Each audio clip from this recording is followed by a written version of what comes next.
पढ़ते हैं BCom third year का। जो हमारा सब्जेक्ट है वो है हमारा पॉलिटिक्स। एंड पॉलिटिक्स में हमारा जो एक मोस्ट और इम्पोर्टेंट जो टॉपिक चल रहा था वो चल रहा था हमारा आंतरिक नियंत्रण, इंटरनल चेकिंग।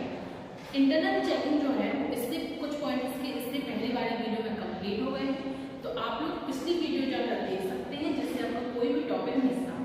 आज की वीडियो में हम आपको पढ़ाएंगे आंतरिक निरीक्षण के लक्षण।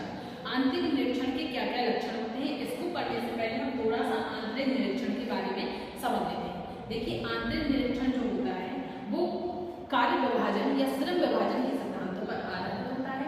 श्रम इसमें क्या होता है कि जो हमारे संस्था के जो अकाउंट होते हैं, जो लेखे होते हैं, जिन लेखों को हम तैयार करते हैं, बनाते हैं, उनको उन कर्मचारियों के बीच में कर्मचारियों की योग्यता के अनुसार बांटना, वितरित करना।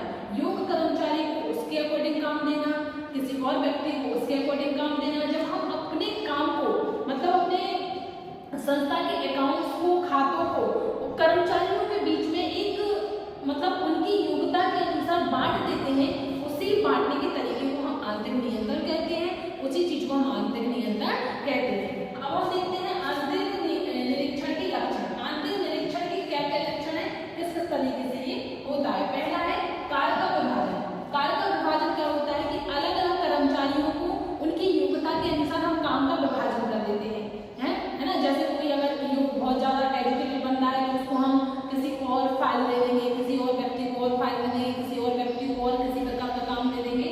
तो हम अपने काम को बांटना हमारा सबसे इम्पोर्टेंट होता है। देखिए, एम्प्लॉयज तो संस्था में बहुत सारे होते हैं, लेकिन कौन सा एम्प्लॉयज कौन सा काम कर रहा है, कौन सा कर्मचारी किस प्रकार का काम कर रहा है, ये सब चीजें हमारी बहुत मोस्ट और इम्पोर्टेंट होती है। इसी को हम देखते हैं कि कार्य का सबसे पहले तो विभाजन करते हैं, फिर दूसरा है अधिकार व दायित्व का स्पष्टीकरण। अधिकार किसका कितना अधिकार है, किसका कितना दायित्व है, इनका हम स्पष्टीकरण लिख लेते हैं। स्पष्टीकरण मतलब हम एक नोट टाइप बना लेते हैं कि किसका कितना अधिकार है, कितना दायित्व है, किस हिसाब से वो काम करेगा, किस हिसाब से उसे प्रॉफिट मिलेगा, ये सब चीजें भी हम बना लेते हैं। फिर नेक्स्ट है हमारा अशुद्धियों व कपटों का रोकथाम। इसका प्रमुख कारण होता है कि हम अशुद्धियां, कपट, जो भी फ्रॉड होती हैं या गलती से कुछ गलतियां हो जाती हैं उनको रोकथाम करना। क्योंकि अगर हमारी गलतियां चलती जाएंगी तो हमारा बिजनेस जो है वो लॉस की जगह, प्रॉफिट की जगह लॉस में जा सकता है। लंबे समय तक छोटी छोटी सी गलतियां हो गई और वो गलतियां एक समय जाकर बड़ा रूप ले लेंगी, है ना।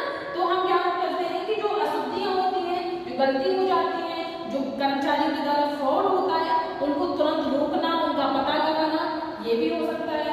फिर नेक्स्ट है हमारा यंत्रीकरण। कभी कभी क्या होता है, यंत्रीकरण के द्वारा भी हम काम करते हैं। जैसे हम अपनी संस्था में कैलकुलेटर हुआ, कंप्यूटर हुआ, इन सब चीजों का यूज करते हैं। तो यंत्रीकरण से जब हमारा काम होता है तो 100% सही माना जाता है।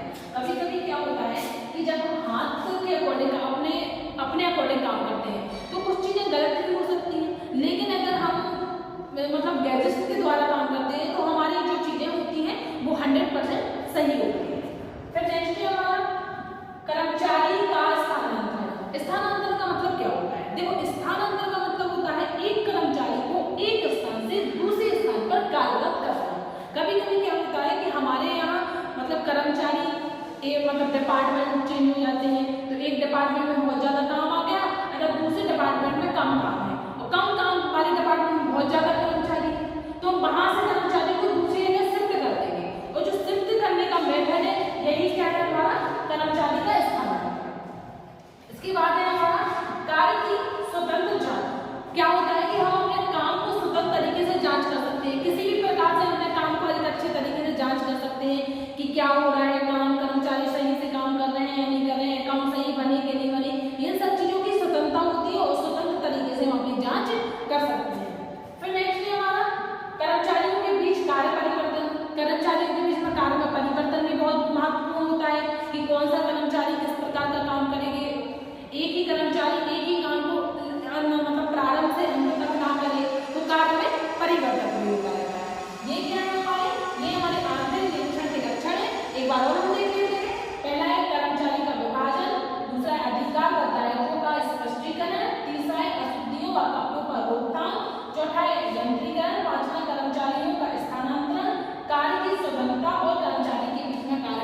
परिवर्तन।